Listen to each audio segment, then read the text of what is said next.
میں بادشاہ حسین کی عزت کی قسم میں ممبر سے صرف تاریخ پڑھوں نا تو لوگ پریشان ہو جائیں کہ ایسا بھی ہوا ہے. شام میں اسلام کی حالت کیا تھی. میں ایک واقعہ سناؤں. ایک بندہ شام میں آیا, جب وہ شام ملک میں داخل ہوا تو اذان ہو رہی تھی. یہ ہسٹری ہے, میں سنی کتابوں سے بھی یہ ہسٹری پڑھ سکتا ہوں. جب وہ شام میں آیا, شوکت بھائی اذان ہو رہی تھی. اذان میں مؤذن نے کہا اشہد ان لا الہ الا اللہ, میں گواہی دیتا ہوں کہ اللہ ایک ہے. پھر اسے کہا یشہد ان محمد رسول اللہ, یہ گواہی دیتے ہیں کہ محمد اللہ کا رسول ہے. میں گواہی دیتا ہوں کہ اللہ ہے اور یہ گواہی دیتے ہیں کہ محمد اللہ کا رسول ہے. وہ بندہ مسلمان تھا, اس نے کہا یہ اس نے اذان کیسی دی. جب وہ گیا تو نماز شروع ہو چکی تھی. جب وہ مسجد میں داخل ہوا تو جو نماز پڑھا رہا تھا اس کی ایک ٹانگ مصلی پہ تھی اور ایک ٹانگ مصلی سے باہر, اور وہ نماز پڑھا رہا. یہ پریشان ہو گیا. اس نے کہا نہ اذان مسلمانوں والی نہ نماز مسلمانوں والی, یہ حالت کیا ہے. یہ دوڑا, اس نے جا کے کہا کہ میں مفتی کو جا کے شکایت لگاؤں کہ تیرے شہر میں تو فتویٰ دیتا ہے, اذان اور نماز کا طریقہ دیکھ. جب یہ گیا تو پتا چلا کہ مفتی صاحب تو ابھی ایک جنازہ پڑھانے کے لیے نکلے. یہ پیچھے چلا تو اس نے دیکھا کہ ایک زندہ بندے کو چارپائی سے باندھا ہوا ہے اور لوگ اس کا جنازہ سمجھ کے اٹھا کے لے کے جا, اور اس مفتی نے زندہ بندہ قبر میں دفنا کے مٹی ڈال کے جنازہ پڑھا دیا. یہ ذہنی طور پہ ہاتھ رکھا. اس نے کہا کہ یہ کیا اسلام ہے. یہ دوڑا, اس نے کہا جا کے قاضی کو شکایت لگاؤں, قاضی فیصلہ کرے جو جج ہے اس دور کا. جب یہ عدالت میں پہنچا تو اس نے دیکھا کہ قاضی کے سامنے کھلا قرآن ہے اور ادھر شراب کا جام پڑا ہوا. وہ ایک گھونٹ شراب پیتا ہے اور کہتا ہے ہاں ہاں یہ شراب ہی ہے, ہاں ہاں یہ شراب ہی ہے. وہ پیٹ اٹھا مسلمان. اس نے کہا بس کرو گستاخیاں, حد ہو گئی ہے. میں جب سے شام میں داخل ہوا مجھے ایک ایک چیز پہ اسلام کا مذاق اڑتا ہوا نظر آ رہا ہے. کیا یہ نہ اذان مسلمانوں والی, نہ نماز مسلمانوں والی, نہ مفتی کا دین کا کردار, نہ تیرا دین پہ حق. اتنا کہنا تو اس قاضی نے کہا کیا تجھے. اس نے کہا اذان کیوں ہے, ایسی نماز کیوں ہے, ایسا مفتی کیوں ہے. اس نے کہا سب کو بلاتے ہیں ابھی فیصلہ کرتے ہیں. حالت دیکھیے گا بندوں نے اپنے طریقے سے اسلام بدلا کیسے تھا. اس نے کہا کیا ہے اسلام. اس نے کہا اس مؤذن نے جو اذان دی تھی وہ اس لیے دی تھی کہ وہ مذہب کے اعتبار سے عیسائی ہے, اس کی آواز بہت اچھی ہے, ہم اذان اس سے دلواتے ہیں. ان کا عقیدہ محمد کی رسالت پہ نہیں, اس لیے وہ اذان دیتا ہے کہ اللہ ایک ہے لیکن یہ کہتے ہیں کہ محمد اس کا رسول ہے. اس نے کہا وہ جس نے نماز پڑھائی اس کا ایک پاؤں مصلی پہ اور ایک ٹانگ مصلی سے باہر. اس نے کہا بلا لیتے ہیں. اس سے پوچھا ہاں بھائی تو نے ایسی نماز کیوں پڑھائی. اس نے کہا میرے بدن کا آدھا حصہ ناپاک تھا آدھا پاک تھا. وقت نماز ہو گیا, میں مصلی پہ آ کے کھڑا ہوگا, جو پاک حصہ تھا میں نے مصلی پہ رکھ دیا. با خدا میں یہ تاریخ پڑھ رہا ہوں, یہ دین کی حالت تھی شام میں. میں یہ شام صرف شام کے کردار پڑھوں نا تو آپ کے ذہن پھٹنے کے لیے آ جائیں. ضروری تھا یہاں علی کی بیٹی کا جانا. مولا کی قسم اتنا گندا معاشرہ علی کی بیٹی نے فتح کر دیا. اس نے کہا اچھا پھر یہ مفتی اس نے زندہ بندے کا جنازہ کیوں پڑھایا. اب مفتی نے دلیل کیا دی وہ طویل بھی سن لے. اس نے کہا جی 40 بندے میرے پاس آئے تھے, انہوں نے کہا تھا یہ مر چکا ہے. میں 40 کی گواہی مانتا یا ایک کی مانتا. میں نے 40 کی گواہی پہ جنازہ پڑھا دیا. اسے قاضی سے کہا ساری چیزیں چھوڑ, تو بتا تیرے ہاتھوں پہ قرآن تھا دوسرے ہاتھ میں شراب کا جام کیوں. اس نے کہا میری عدالت میں فیصلہ آیا تھا کہ ایک شخص کے گھر سے شراب برآمد ہوئی ہے اور وہ کہہ رہا تھا کہ یہ شراب نہیں یہ تو سرکہ ہے. تو میں نے پی کے دیکھا کہ یہ شراب ہے یا سرکہ ہے, اور میں نے قرآن پہ گواہی دی کہ یہ شراب ہے. جب اس نے یہ حالت دیکھی تو یہ یزید کے باپ کے دربار میں گیا. اسے جاتے کہا, اس نے کہا خدا تجھ پہ لعنت کرے, تو نے دین محمد کو برباد کر دیا. اس نے کہا کہاں سے آیا ہے. اس نے کہا مدینے سے. اس نے کہا ساری حالت دیکھ لی ہے. اس نے کہا ہاں. اس نے کہا اب جا کے علی کو میرا پیغام دینا کہ جن جاہلوں کو میں نے اسلام سے دور کر دیا ہے وہ تیری ولایت پہ کیسے رہ سکتے تھے.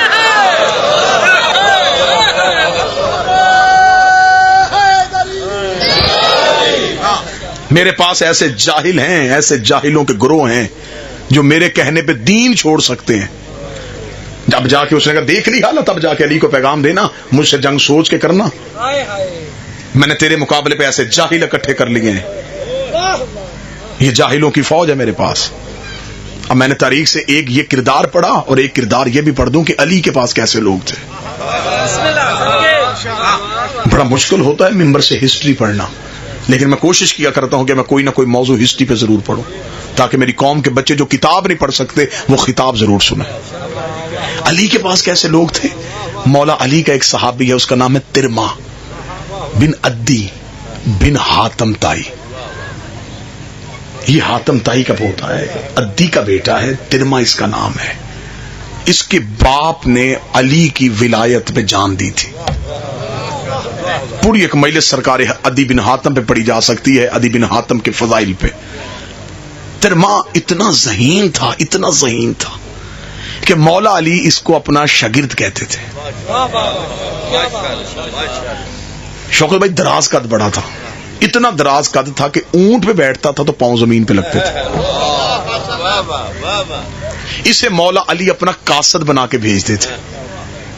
اب جب اس بندے نے آ کے بتایا نا کہ مولا شام میں یہ حالت ہے، تو مولا نے فرمایا اتنے جاہلوں میں میرا بھی ایسا نوکر جانا چاہیے جو ان کی جہالت نہ چلنے دے۔ علی نے کہا کیا پیغام بھیجا ہے؟ اسے کہا جی حاکم شام نے کہا ہے کہ علی سے کہنا یہ سوچ کے مجھ ساتھ جنگ کرے، میرے پاس ایسے جاہل ہیں۔ علی کی آواز ہے ترما کو بلاؤ۔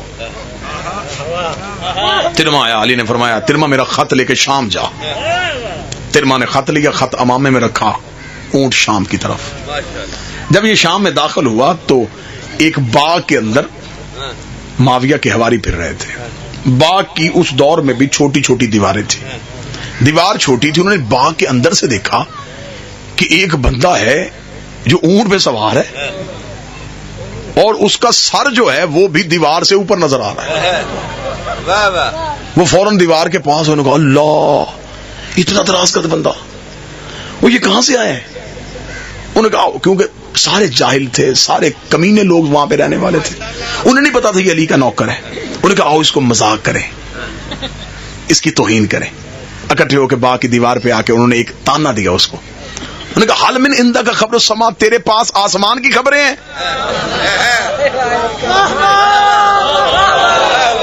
دراز کا جو تھا نا، انہوں نے کہا تو آسمان سے خبریں لاتا ہے؟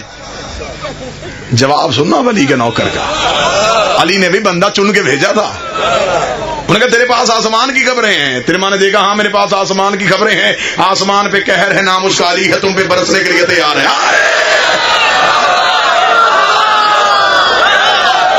آسمان پہ قہر ہے، نام اس کا علی ہے، وہ تم پہ برسنے کے لیے تیار ہے۔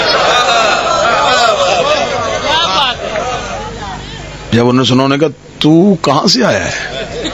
علی کا نوکر ہوں۔ کہاں بیٹھتے ہو تمہارا بادشاہ؟ ڈر گئے وہ۔ انہوں نے فوراً ایک بندہ دوڑایا دربار کی طرف، انہوں نے کہا جلدی جا جا کے اطلاع دے علی کا قاصد آ گیا ہے۔ بات نہیں کسی کو کرنے دیتا، بندے دھیان سے بٹھانا، توہین کرے گا دربار میں۔ اس نے فوراً دربار کا سیٹ اپ تبدیل کیا، سمجھدار بندے اپنی طرف سے سمجھدار، اس نے بٹھائے اور بٹھا کے تخت پہ بیٹھ گیا کہ جلدی جلدی وہ علی کا کوئی نوکر آ رہا ہے، وہ کہتے بڑا ذہین ہے اور بڑا تیز تراز ہے، وہ کسی کو بات بھی نہیں کرنے دیتا، وہ آنے لگا۔ جو ہی ترما دربار کے پہنچا تو اونٹ پہ، اونٹ سمیت ہی دربار میں، ہسٹری پڑھ رہا ہوں آپ کے سامنے، اونٹ سمیت دربار میں، اور دربار کے بالکل وسط میں آ کے اونٹ سے اترا، اپنا نیزہ دربار کی زمین پہ گاڑا، اونٹ نیزے کے ساتھ باندھا، باندھ کے تھا تو حاکم ہے؟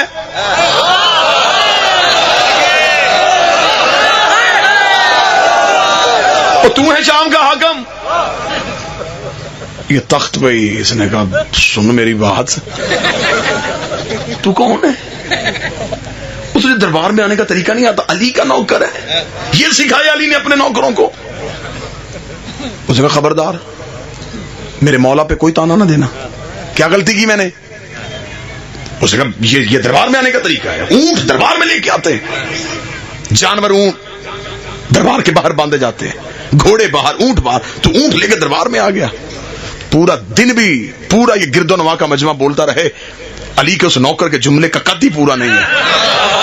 میرے ترما نے جواب کیا دیا، انہوں نے کہا اونٹ باہر کیوں نہیں باندھا؟ اس نے دیکھا مجھے علی نے بھیجا ہے، علی نے کہہ کے بھیجا تھا شام میں جا رہا ہے، دھیان سے جانا،